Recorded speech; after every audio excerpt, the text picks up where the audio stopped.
Imagine, if you will, a United States Navy destroyer escort, cloaked in an emerald green haze, vanishing from a Philadelphia shipyard in broad daylight.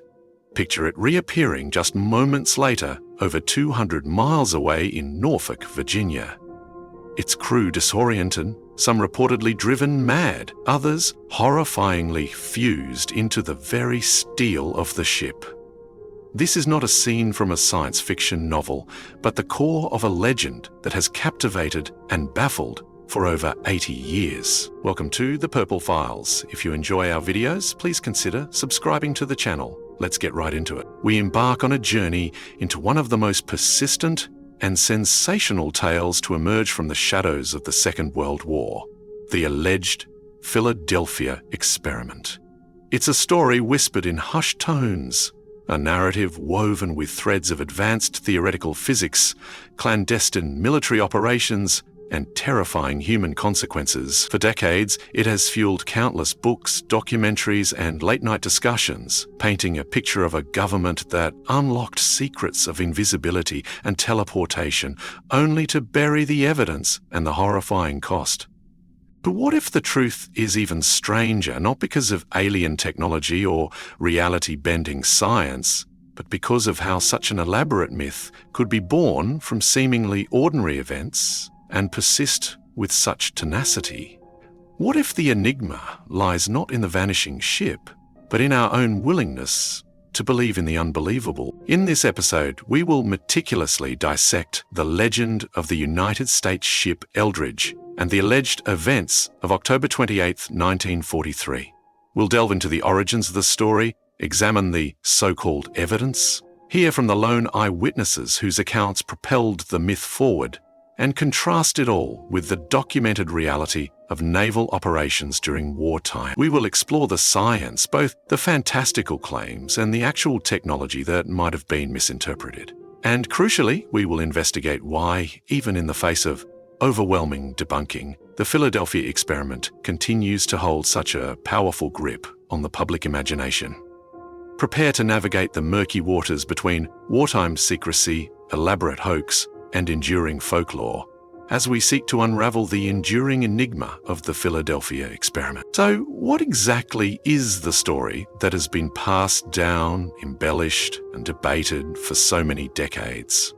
At its heart, the legend of the Philadelphia experiment paints a picture of a daring, top-secret naval project conducted at the Philadelphia Naval Shipyard, allegedly on or around October 28, 1943. The United States Navy, it is said, was desperate for a technological edge during the height of the Second World War, particularly a way to make their ships undetectable to enemy radar, and perhaps even to the naked eye to protect them from German U-boats and magnetic naval mines.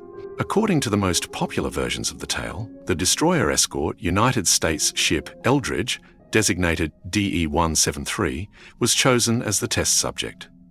The experiment supposedly involved the application of an incredibly powerful electromagnetic field, generated by specialized equipment installed on board. The goal, depending on which account you follow, ranged from simple radar invisibility, making the ship a mere ghost on enemy screens, to complete optical invisibility, rendering the vessel and its crew unseen by human eyes. As the generators were purportedly powered up on that fateful autumn day, witnesses, though their identities and credibility are a core part of our later investigation, claimed to have seen a bizarre greenish or bluish-green fog begin to envelop the Eldridge.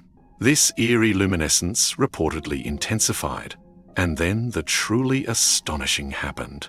The ship, a multi-thousand-ton steel war machine, began to fade from view. First, its outline blurred, then it became translucent, and finally it vanished entirely from the waters of the Philadelphia Naval Yard.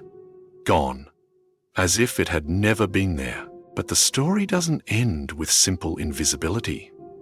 The legend escalates dramatically. Moments after its disappearance from Philadelphia, the United States ship Eldridge allegedly reappeared, materializing for a brief period in Norfolk, Virginia, over 200 miles to the south.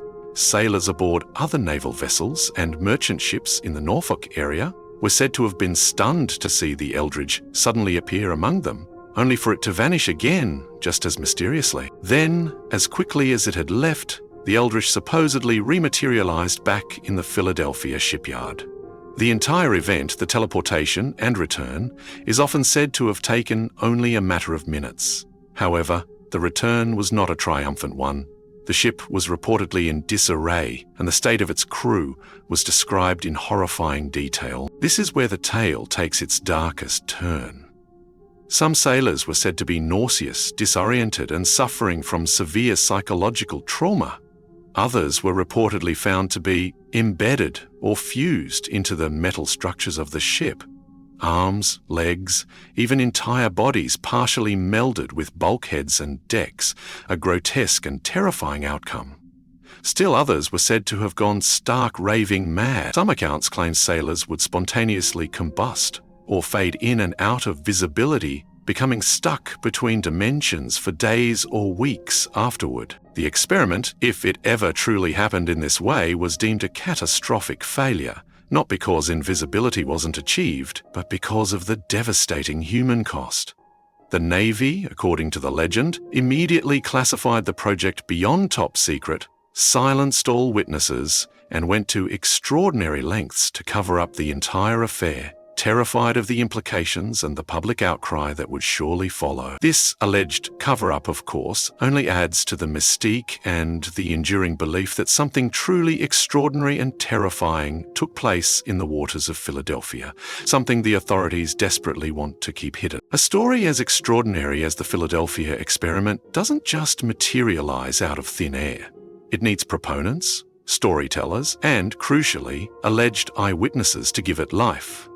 When we peel back the layers of the legend, we find that its foundations rest heavily on the claims of a very small number of individuals, whose accounts have been amplified and often distorted over time. The most pivotal figure in the genesis of the Philadelphia experiment myth is undoubtedly a man named Carl Meredith Allen, who also went by the alias Carlos Miguel Allende.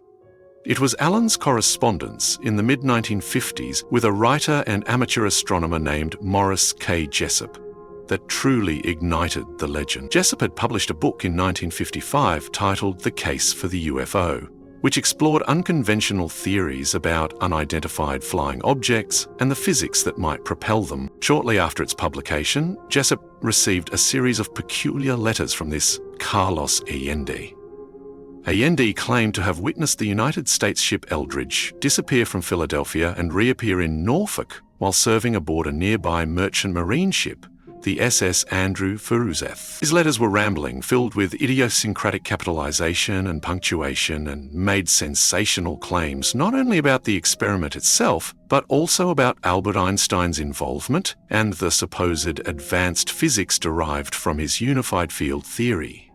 Allende asserted that he saw the green fog, the ship vanishing, and knew of the terrible effects on the crew. He was, in essence, the primary and, for a long time, the only purported first-hand eyewitness to the core events as they are popularly told. Morris K. Jessup, initially skeptical, became increasingly intrigued, or perhaps increasingly troubled, by Allende's claims, and the strange events that followed. Notably, a copy of Jessup's book, heavily annotated with notes in different coloured inks, supposedly by Allende and perhaps two other mysterious Gemmi or gypsies, was mailed anonymously to the Office of Naval Research, or ONR. These annotations elaborated on Allende's theories, referencing advanced technologies, levitation, and the Philadelphia experiment. The ONR, perhaps out of due diligence or simple curiosity about the strange claims related to naval matters, actually had a small number of copies of this annotated book privately printed by the Varro Manufacturing Company of Garland, Texas, which was doing contract work for them. This Varro edition became a prized artifact in UFO and conspiracy circles, lending an air of official, albeit obscure, interest to Allende's bizarre story. Jessup tried to pursue the matter further, even attempting to meet with Allende, but found him elusive and his stories inconsistent. Tragically, Morris K. Jessup died by suicide in 1959, a fact that proponents of the Philadelphia experiment often weave into the narrative as evidence of sinister forces trying to silence him. However, those closer to Jessup described him as despondent over his failing career and personal problems. Beyond Allende, direct, verifiable eyewitness accounts from 1943 are virtually non-existent. Other names have surfaced over the decades, often in later books or documentaries, claiming to have been involved or to have known someone who was. One such figure who gained prominence much later was an Albelek who, starting in the 1980s, claimed that he was actually Edward Cameron, a scientist who had participated in the experiment, been teleported through time, and had his memories suppressed by the government. Belek's elaborate and evolving story, however, has been thoroughly debunked, with evidence showing his actual birth name and life history bearing no resemblance to his claims. The evidence, therefore, largely hinges on the eccentric and uncorroborated letters of Carl Allen/Carlos Allende, and the subsequent interpretations and expansions upon his narrative by various authors and enthusiasts. There are no official reports from 1943 detailing such an experiment or its horrific aftermath. No crew lists from the United States ship Eldridge or the SS Andrew Furuseth have ever produced a verifiable witness who corroborated Allende's specific, sensational claims from that period. The key figures are less a roster of credible participants and more a cast of characters central to the telling and retelling of a myth. The eyewitness accounts, particularly the foundational ones, are shrouded in ambiguity, inconsistency, and a profound lack of independent verification, which, as we'll see, is a critical point when we compare the legend to historical fact. To understand the reality behind the fantastic claims surrounding the Philadelphia experiment, we must turn to the official records, the paper trail that every naval vessel generates. The ship at the center of this whirlwind of speculation is the United States ship Eldridge, a Cannon-class destroyer escort bearing the hull number DE-173. According to the United States Navy's own archives, the keel of the USS Eldridge was laid down on February 22, 1943, at the Federal Shipbuilding and Dry Dock Company in Newark, New Jersey, not Philadelphia. The ship was launched on July 25, 1943, sponsored by Mrs. John Eldridge, Jr., the widow of Lieutenant Commander John Eldridge, Jr., for whom the ship was named. He was a naval aviator, posthumously awarded the Navy Cross for his heroism in the Solomon Islands campaign. Crucially, the USS Eldridge was officially commissioned into the United States Navy on August 27, 1943, at the New York Navy Yard, with Lieutenant C.R. Hamilton in command. This date is important. The alleged experiment is most famously dated to October 28, 1943. So where was the Eldridge in the weeks and months following its commissioning? Official ship logs, which are meticulously kept records of a vessel's location, activities, and significant events, provide a clear timeline. Following its commissioning in late August 1943, the Eldridge remained in the New York area and off the coast of Long Island for its shakedown cruise and crew training throughout September and into early October. These shakedown cruises are standard procedure for any new naval vessel, designed to test the ship's systems and bring its crew to operational readiness. The ship's deck log indicates that from its commissioning until mid-September, it was indeed in New York and Long Island Sound. It then undertook its shakedown training in the Bermuda operating area from roughly September 18th until October 15th, 1943. After this training, the Eldridge departed Bermuda and sailed with a convoy, arriving in New York on October 18th. Here's where the official record directly contradicts the core of the legend. The US Eldridge was not in Philadelphia on October 28, 1943. According to its own logbook entries, the ship was in the New York Navy Yard on that date and remained there or in the Long Island Sound area until early November.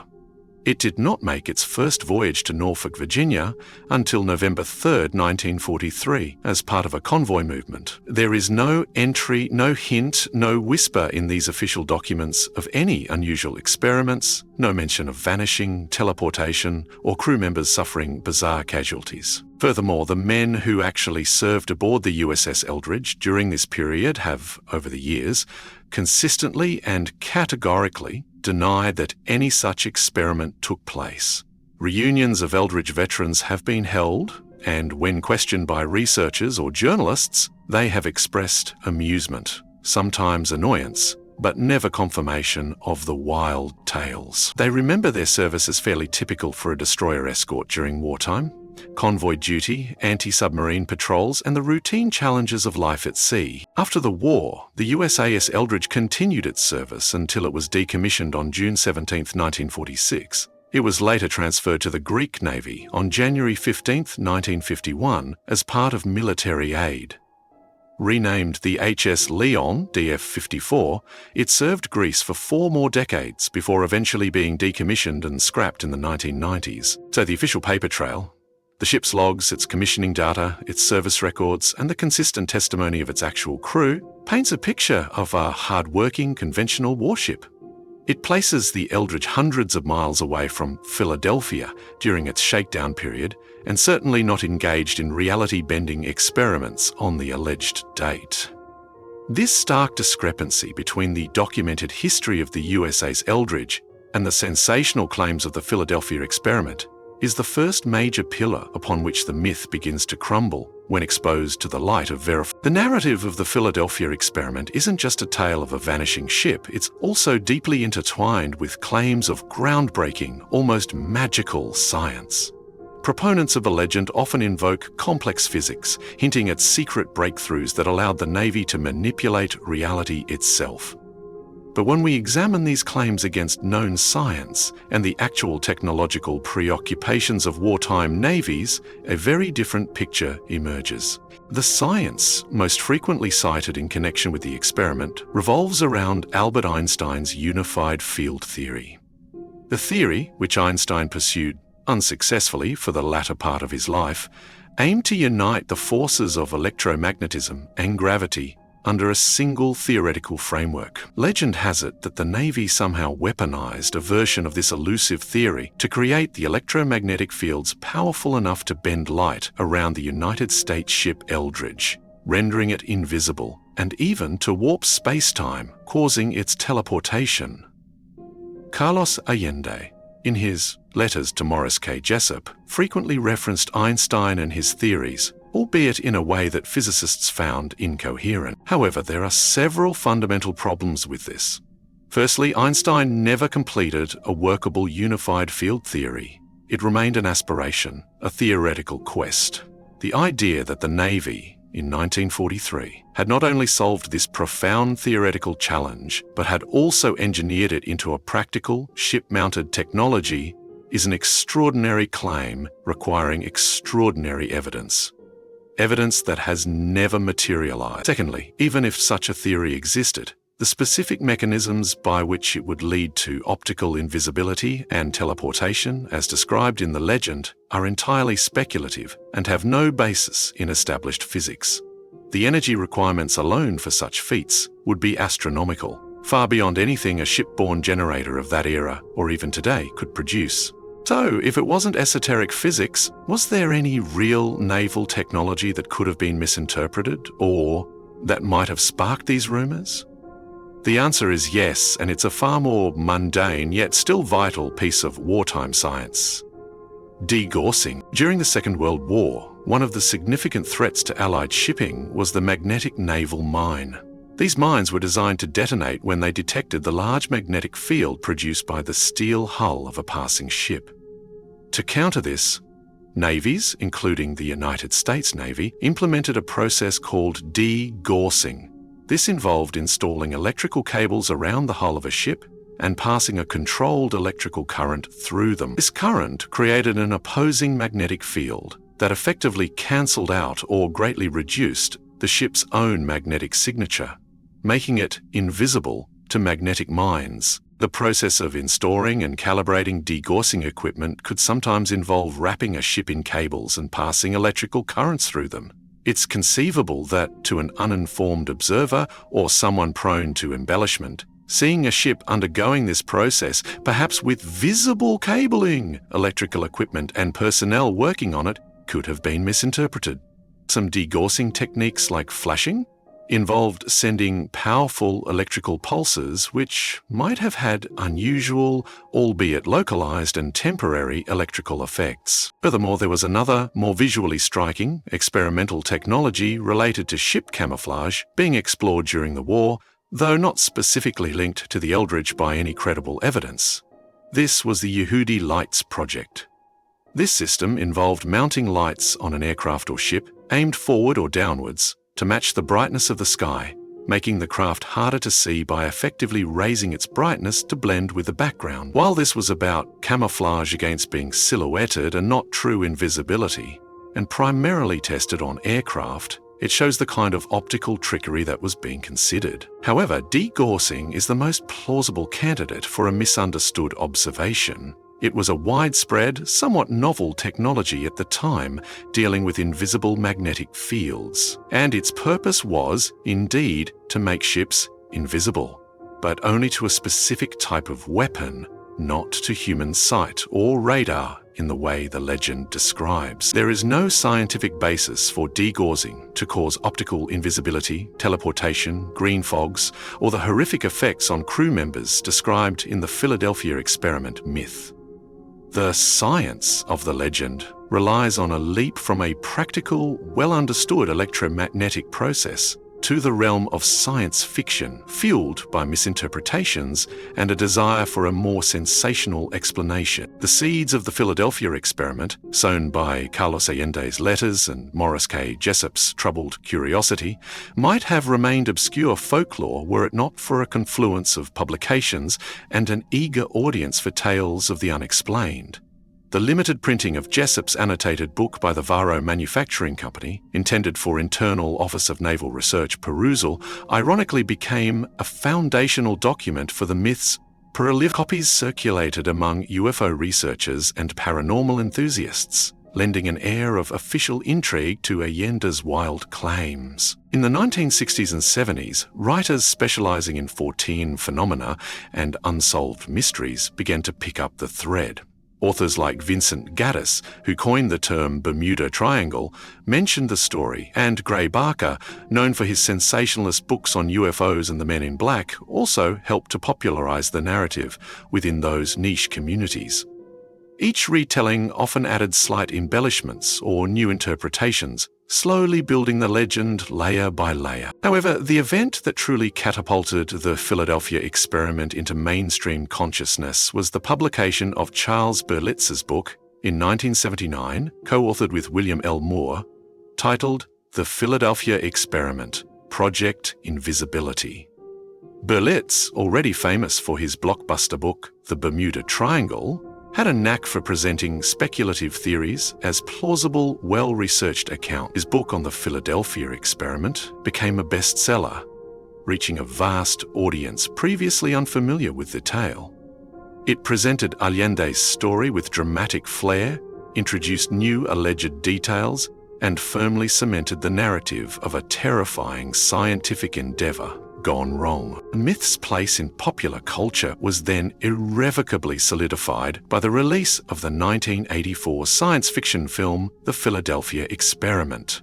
While a fictionalized account, the movie brought the core elements of the legend, the disappearing destroyer, the teleportation, the sailors fused to the ship, and even time travel elements to the big screen. This visual representation, seen by millions, often became the definitive version of the story in the public mind, blurring the lines between Allende's original claims, Berlitz's embellishments, and Hollywood's dramatic license. A sequel followed, further entrenching the story. From that point on, the Philadelphia experiment became a staple of conspiracy literature, television documentaries about unsolved mysteries, and eventually the burgeoning internet. Countless websites, forums, and online videos rehash the story, often presenting it as undisputed fact. New theories emerged, linking it to other alleged government cover-ups like the Roswell UFO incident or the supposed Montauk Project, which itself claimed to be a continuation of the Philadelphia experiment's research into psychotronics and interdimensional travel. The myth had taken firm root, branching out in numerous directions, often straying further and further from any verifiable information. But why? Why has this particular story, despite the clear official records of the United States ship Eldridge and the lack of credible, contemporaneous evidence, maintained such a tenacious hold on the public imagination for over 80 years? The answer likely lies less in any hidden truth about a naval experiment, and more in the complex realm of human psychology and our relationship with stories. One of the most significant factors is an inherent distrust of government and authority, which became particularly pronounced in the latter half of the 20th century. The Cold War era, with its genuine secrets and anxieties about technological annihilation, created fertile ground for narratives of clandestine operations and suppressed truths. Events like the Tuskegee syphilis study or the CIA's MX-Symphy project, once dismissed as paranoid fantasies but later proven true, lend a veneer of plausibility to other claims of government overreach and experimentation, suggesting that perhaps anything is possible. There's also a deep-seated human fascination with mystery and the unknown. The Philadelphia experiment offers a tantalizing glimpse into a world beyond our everyday understanding, a world of invisibility, teleportation, and perhaps even time travel. Such concepts challenge the boundaries of known science and ignite the imagination, offering an escape from the mundane. We are, by nature, curious creatures, and a well-spun mystery, especially one with hints of forbidden knowledge, is often irresistible. The allure of secret knowledge itself is powerful. To believe in the Philadelphia experiment can feel like being an insider, someone who sees beyond the official narrative and understands the real story. This can be empowering, especially in a world that often feels overwhelmingly complex and controlled by forces beyond our individual influence. Furthermore, the story itself contains potent dramatic elements. It has a clear, if shadowy, protagonist in the form of the United States ship Eldridge and its crew, facing an incredible and terrifying ordeal. It has the implicit antagonist of a secretive, perhaps ruthless, military-industrial complex. The alleged consequences, men driven mad, fused into steel, vanishing into thin air, are viscerally horrifying and emotionally resonant. Such strong emotional content makes a story memorable and compelling, far more so than a dry recitation of degaussing procedures. The narrative also taps into our anxieties about technology. While we embrace technological progress, there's often an underlying fear of unintended consequences, of science moving too fast and too far, beyond our ethical control. The Philadelphia experiment can be seen as a cautionary tale about scientific hubris, a modern Icarus story where humanity flew too close to the sun of forbidden knowledge. Finally, once a myth like this gains traction, confirmation bias and the echo chamber effect of like-minded communities, especially online, help to sustain it. Individuals inclined to believe will seek out and emphasize information that supports the legend, while dismissing or downplaying contradictory evidence. Each new book, documentary, or online discussion, regardless of its factual basis, can reinforce the belief that where there's smoke, there must be fire. The legend persists not because of the strength of its evidence, but because it speaks to something deep within our collective psyche. Our love of a good story, our suspicion of power, and our unending fascination with the mysterious and the unexplained. Now, after navigating the murky waters of wartime secrecy, alleged eyewitness accounts, esoteric physics, and popular culture, where do we land on the enigma of the Philadelphia experiment? When we strip away the layers of embellishment, speculation, and outright fiction that have accumulated over 8 decades, the core of the legend, a United States Navy destroyer made invisible and teleported with horrific consequences for its crew, dissolves under scrutiny. The official record is clear. The United States ship Eldridge, DE-173, was a real vessel with a documented service history.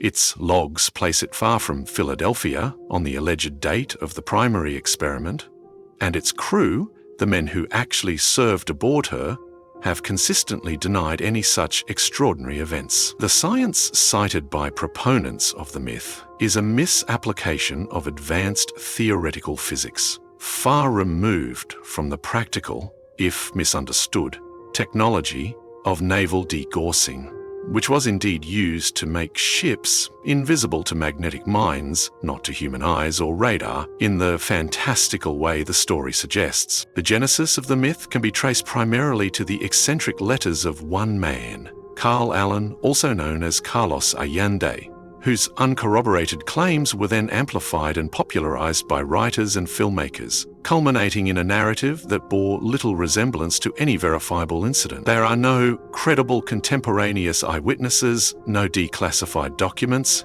no scientific breakthroughs that support the tale of a ship vanishing and reappearing hundreds of miles away, its crew suffering grotesque fates. What we are left with then is not a suppressed historical event of unimaginable scientific daring, but a powerful and enduring modern myth. It's a testament to the art of storytelling, the allure of the unknown, and perhaps a collective desire to believe that the world holds secrets far stranger than our everyday reality. The Philadelphia experiment taps into our deepest fascinations: the quest for technological dominance, the fear of unchecked power, the mystery of the unexplained, and the haunting possibility of human endeavor leading to terrifying, unforeseen outcomes. The true experiment, perhaps, has been one in myth-making itself. How a story, born from misunderstanding, embellished by imagination, and fueled by a distrust of official narratives, can take on a life of its own, becoming more real in the public consciousness than the mundane facts it purports to describe. The United States ship Eldridge was a ship of war that served its country conventionally and honorably. Its transformation into a vessel of legend, a ghost ship sailing through the annals of paranormal lore, tells us more about ourselves and our need for such stories than it does about any secret naval project. The fascination with the Philadelphia experiment will likely endure, not because new evidence is expected to surface, but because the story itself is too compelling, too resonant with our anxieties and our hopes for a world more mysterious than it seems. It serves as a potent reminder of the power of narrative and how sometimes the stories we tell can become more captivating than the truth they obscure. The emerald green haze may have long since faded, but the legend of the vanishing destroyer continues to sail on in the vast ocean of human imagination. And that is it. If you've enjoyed this video, please consider subscribing to the Purple Files, click the like button, and drop a comment down below. More videos to come, and until then, thanks for watching.